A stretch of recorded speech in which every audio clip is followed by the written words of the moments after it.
Hello, friends and family. How are you this beautiful day? I'm Grammy Robin.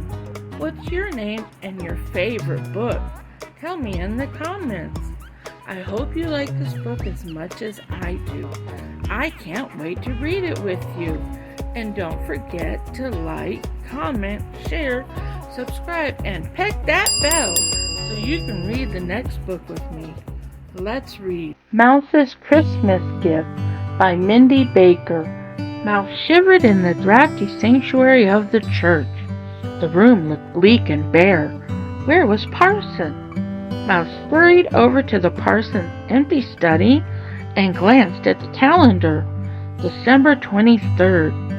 Something wasn't right. As he crept back to the sanctuary, Mouse glanced around the room and realized what was missing. In the storage closet, he burrowed through boxes, searching until he found the right one.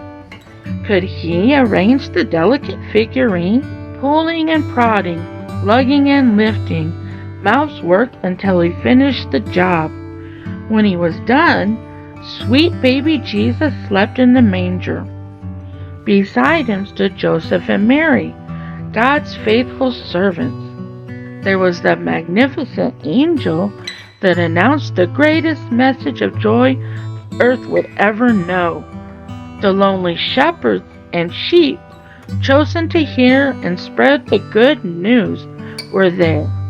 And last, but not least, the wise men from the east, who followed the star and brought gifts to the King of Kings. But something still did not feel right. Where could Parson be? Mouse ducked through the crack in the wall. He raced through his tunnels until his wet nose poked into the small living quarters in the back of the church.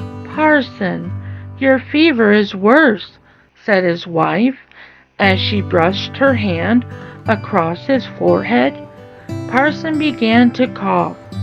I guess I have no choice, he mumbled as he pulled the quilt over his thin, shivering frame. Mouse watched Parson's wife nail a note to the door of the old church. Christmas Eve service canceled. Mouse's tail drooped. Parson had never canceled a Christmas Eve service before. Mouse had to do something. But what? Back to the boxes. He tripped and fell on something hard and made of wax. He had an idea. Mouse set a sturdy candle in the window of the old church and lit its wick.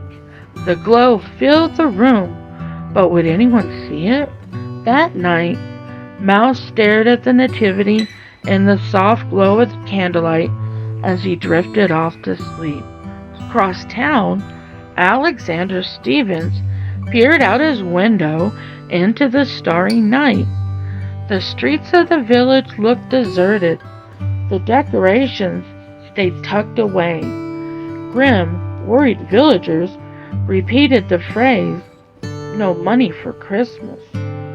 Alexander sighed. Did it really take money to celebrate Christmas? In the distance, he saw the silhouette of the old church, its strong steeple pointing to heaven. He blinked, then blinked again. Was that a light in the window? While his parents slept, Alexander stepped softly out into the crisp air and gathered pine branches and holly, forming a circle. He ran to the church door and hung his meager wreath in place. Joy to the world, Alexander whispered to himself as he headed back home. The next day, Lizzie Jenkins noticed Alexander's wreath on the door of the church. She pointed and said to her sister, "That pine tree looks bare standing next to the wreath. Let's tie our hair ribbons on its branches to decorate for Christmas." From his forge, the blacksmith watched hair ribbons, quilting squares, and scraps of fabric appear on the tree as many passers-by stopped to add a decoration. He began to heat and shape a piece of scrap metal into a shining star. When the blacksmith thought no one was looking, he carried a ladder over and set the star in its place.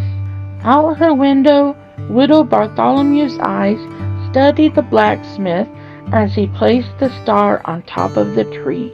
A smile crept onto her face. She looked in her cupboard and spotted the jar of strawberry jam she had saved for a special occasion. Then she set to baking bread. That night, on Christmas Eve, a small group of villagers gathered in front of the darkened church. Mouse peered out the window, and his heart began to pound. They came! He raced up the doorframe and unlocked the latch. The townspeople talked and whispered in front of the church. It's been a while since they've been to church. Where's Parson and his wife? I think he's been ill. They tried the door and found it unlocked. I could light a fire in the stove, said the blacksmith. I've brought my bread and strawberry jam to share, added Widow Bartholomew. The villagers sat in the pews and looked at each other. What next? We have our voices, said Mrs. Stevens. So they began to sing, Oh, holy night, the stars are brightly shining. It is the night of our dear Savior's birth. Long lay the world in sin and error pining, till he appeared, and the soul felt its worth. A thrill of hope, the weary world rejoices. Parson heard the music from his bed. What was going on? He wrapped himself in his quilt and walked to the door, his wife following behind. As they entered the chapel, someone began reading from the Bible. Luke chapter 2. In those days, Caesar Augustus issued a decree that a census should be taken of the entire Roman world. Parson sat down in a pew and stared. Why had the people come? Who set up the nativity? Had he left the church unlocked? He closed his eyes and listened.